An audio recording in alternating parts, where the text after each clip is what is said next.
But let's get to Jim Rogers. He's our guest host for the next 2 hours, chairman of Rogers Holdings. He's over in Singapore with Christine.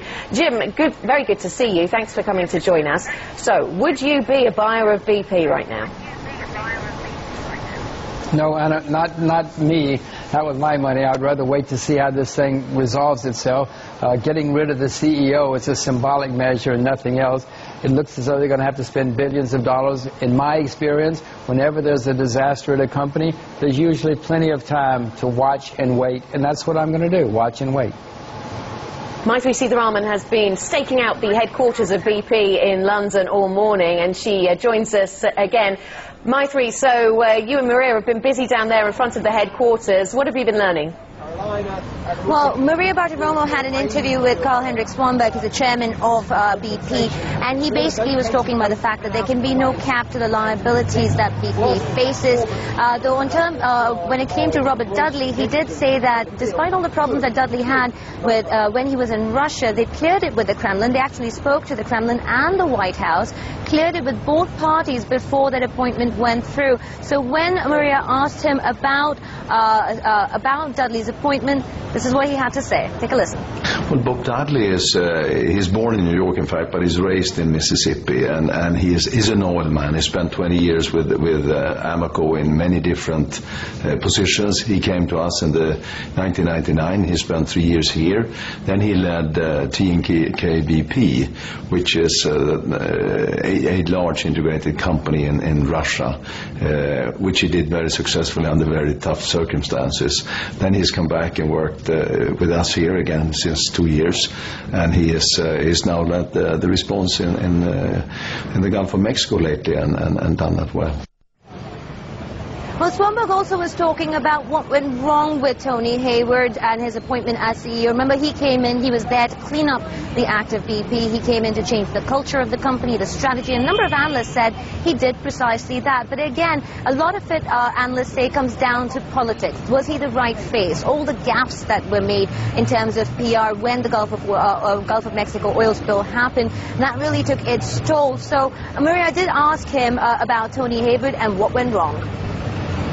Well, Tony Hayward has done a great job for the company through his almost 30 years, and he's done very well, greatly as a CEO.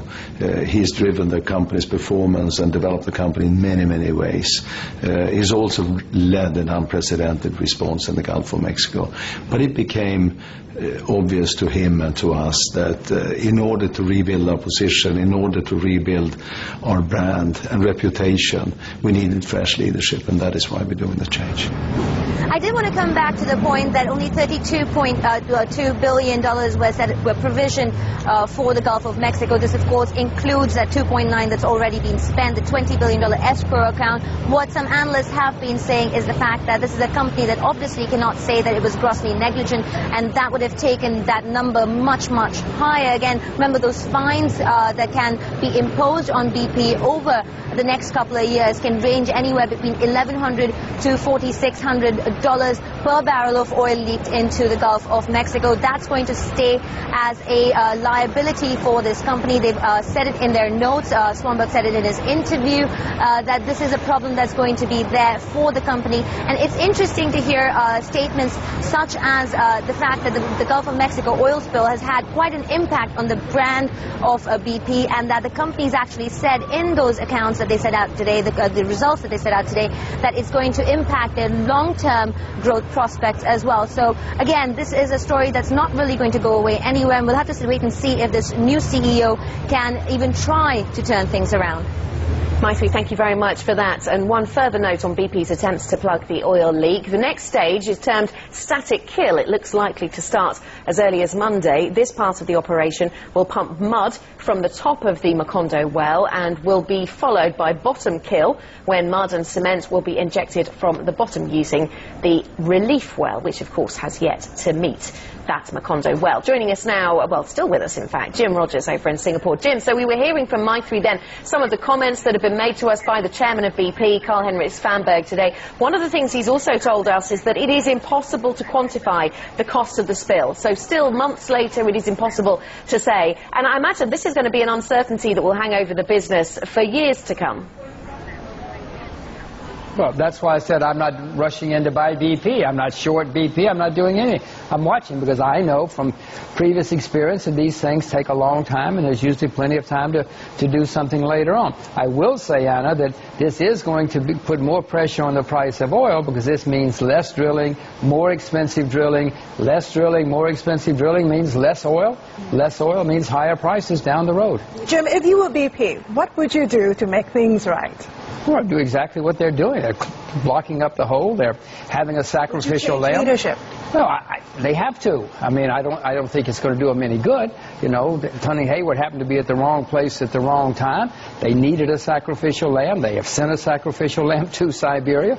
I think you'll have more fun in Siberia than in Mississippi and Alabama right now because he's so disliked down there. No, I think they've done what they have to do. It's a shame. It's a shame, but that's what they have to do, given the state of the world in 2010. Hey, Jim, it's Nicole in the United States. Thanks so much for being with us. Of course, we've been kicking this can down the road in terms of a possible takeover. Do you think that's likely? A takeover of BP? No, I think it's very unlikely, just given that the liabilities, potential liabilities, are so unknown and so huge.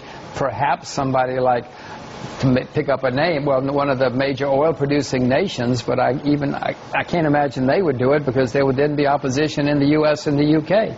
So I cannot imagine that if Libya, say, to pick a name, or Venezuela said, we're going to take over BP, can you imagine the howls in Washington if something like that happened? There has already been rumblings in Washington. Speaking of Washington, do you think Washington is responsible for the hullabaloo that has amounted from the BP fiasco? Of course, Nicole. I mean, a lot of this is politicians just trying to get themselves on TV or in the press to make a name for themselves. They have not helped this at all. And as you know, or probably know, many of the problems are because of the government has improper regulations or didn't supervise things in the first place. Whenever something goes wrong, unfortunately in America, we blame other people. Especially politicians always find somebody to blame. Instead of acknowledging that their own responsibilities to some extent, they blame other people. But that's why we have to have a sacrificial lamb, and that's why Hayward is gone. Although Carl-Henrik Svanberg said that wasn't at all how he would describe Tony Hayward. But Jim, thank you very much for your views. Jim Rogers, chairman of Rogers Holdings, joining us for the rest of Worldwide Exchange.